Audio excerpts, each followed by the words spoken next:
Welcome back to Face the Nation.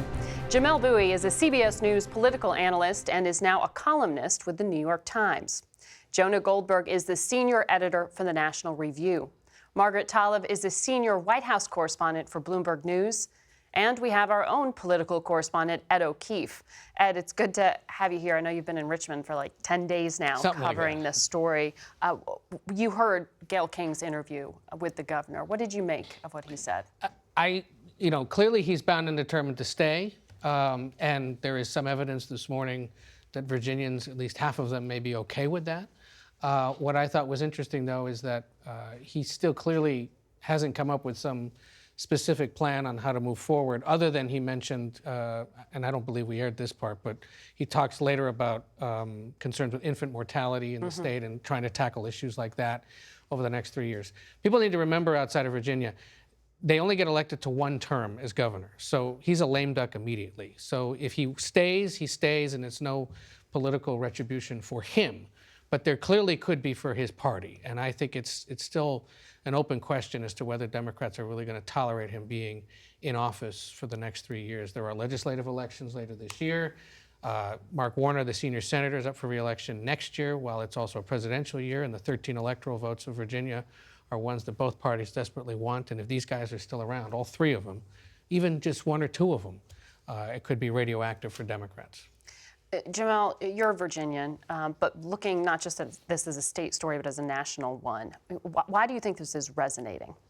I think there are a variety of issues. I mean, with Northam and Herring in particular, there's sort of this larger national reckoning with racism that's sort of ongoing, and to some extent prompted by the president and the president's sort of use of racialized rhetoric and racist rhetoric over his term. And I think Democrats in Virginia and Democrats nationally are seeking to kind of basically create an atmosphere of zero tolerance for anything like that, to create a contrast by saying in our party, if you have any sort of like whiff of racism in your past or present, that kind of renders you radioactive for the rest of the party. And so I think that is kind of what is driving this. I think also there's just the element of it feels so old-fashioned.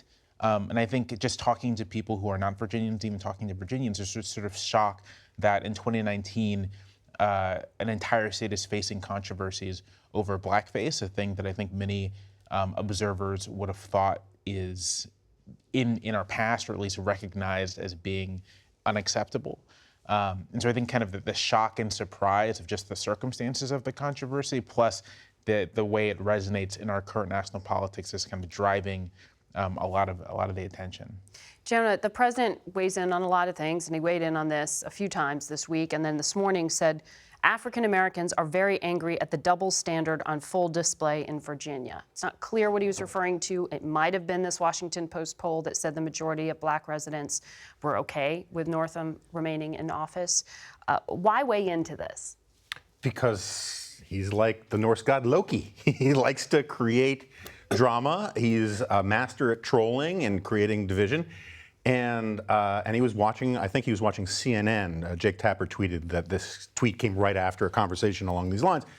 There are African-American politicians in Virginia, as I understand it, who think the calls on Fairfax to resign are unfair, given the fact that, for all the usual understandable partisan politics reasons.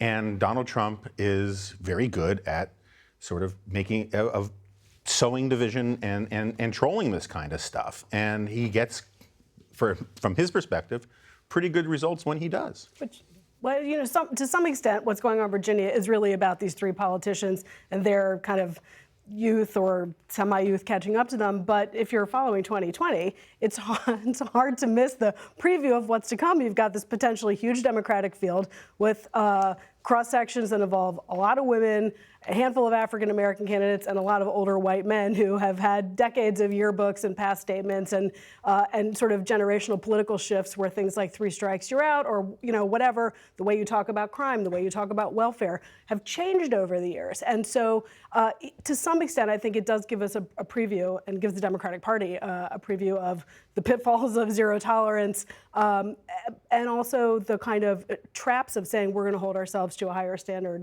than President Trump or his party. My colleague Rich Lowry has this line where he says the Democrats are going through the first woke primary, where everybody is trying to prove that they're zero tolerance people, that they check all the boxes on social justice stuff, and this is a radioactive mess if everybody is trying to be sort of prolier than thou and purer than thou in the Democratic 2020 primary. And you just wonder when the rush to judgment and the inability to stop, take a breath, and wait a second might catch up to them. Because 2 or 3 times this week, they've all rushed out and said, he's got to go, whoever it was. Well, then you hear them saying, give us a little time to seek forgiveness and understanding, or for due process. And it's like, how, are they potentially putting themselves in an even bigger box if they don't say, you know what, I'm not from Virginia. Why don't we let this sort itself out there and the media see what plays happens? a role, and that will also play out over the next election cycle also. Jamelle, I want to pick up on something you touched on earlier. The Wall Street Journal editorial board put it this way. It says, Democrats believe they must sacrifice Mr. Northam to preserve the sword they have made of racial politics for routine use against Republicans. Racism has become the default charge for any GOP policy they dislike on crime, immigration, education, the environment, you name it. The argument is this is tactics. Not true.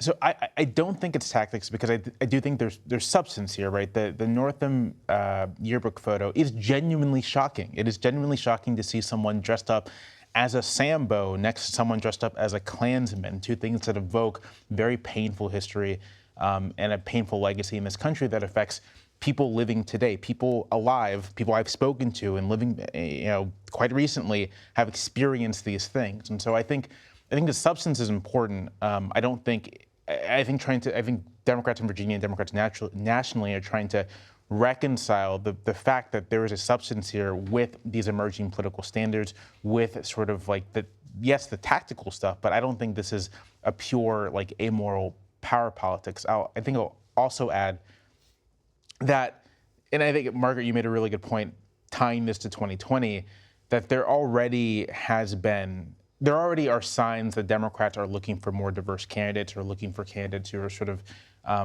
aren't tied to legacies of the politics of the 90s and the 80s. And I do think this very much kind of makes that even more solid in a weird way, even though, I'm reasonably sure Joe Biden has nothing like this in his past. It may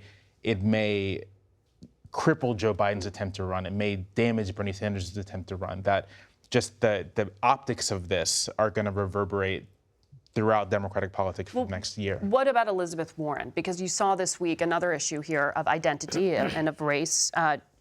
It was revealed, according to Texas State Bar application, self-identified as Native American on that. And critics seized on this, saying this wasn't an issue of true identity. This was her seeking to advance herself by asking for special treatment. Does this stick to her, Ed? It's already sticking. It's clearly sticking, and they know this. And I think to the point about this being a woke primary, that's the element of this that her team didn't anticipate. They thought they'd get credit for being as transparent as possible, releasing tax returns, allowing a thorough review by the Boston Globe of her employment history, and then releasing the DNA test, because it would provide such a sharp contrast with a president who doesn't release any information, despite the fact that he won and is still in office.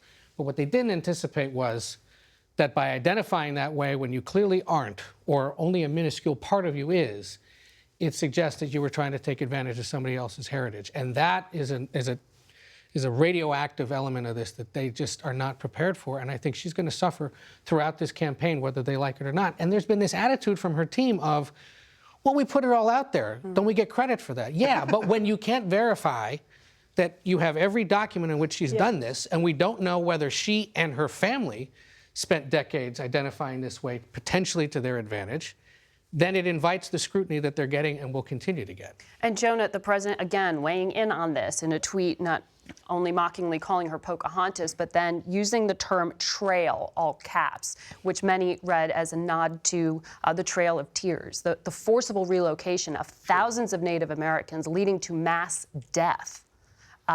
Is he going to be paying a price for that? No. We're talking about this as if these politics of race should have a cost to them. Yeah. But the caveat seems to be, in the case of the president, you're saying no, it's actually a tactic that can be to his benefit. Well, I just think all of this is baked in with President Trump. The President Trump you see allegedly mocking the Trail of Tears is the same president who mocked parents of Gold Star families. Everyone has made up their mind about the guy, and there's a reason why he's never made it out of the 40s in approval rating, and his real base support is about 35% of the electorate, which gets us to the fact that if you just look at the math of the Electoral College and his approval rating, there's almost literally no way Donald Trump can affirmatively win in 2020.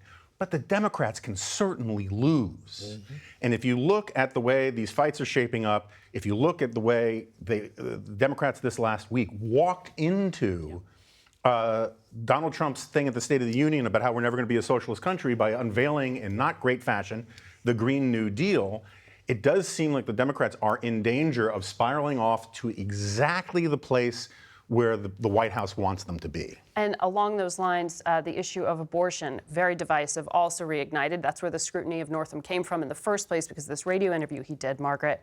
And Republicans are arguing that Democrats are out of step with public opinion on abortion. A Gallup poll conducted in May 2018 showed 60% of Americans think abortion should be legal in the first trimester, 13% when asked about terminations in the third trimester. And that's where Northam's comments were directed, that later this is term. part of sort of a larger effort by some Republican strategists to try to paint the Democrats to the extremes, because if the battle is fought in the middle on these sort of issues, it's much tougher for Donald Trump and that segment of kind of the Republican ideological arm. Whereas if you're talking not about a woman's right to choose, but if you're talking about something that most Americans find extreme or reprehensible, if you can redefine what it means to support abortion rights, you can redefine how to feel about Democratic candidates. And I think going to our other conversation, the Trump base is like demonstrably different than the Democratic Party's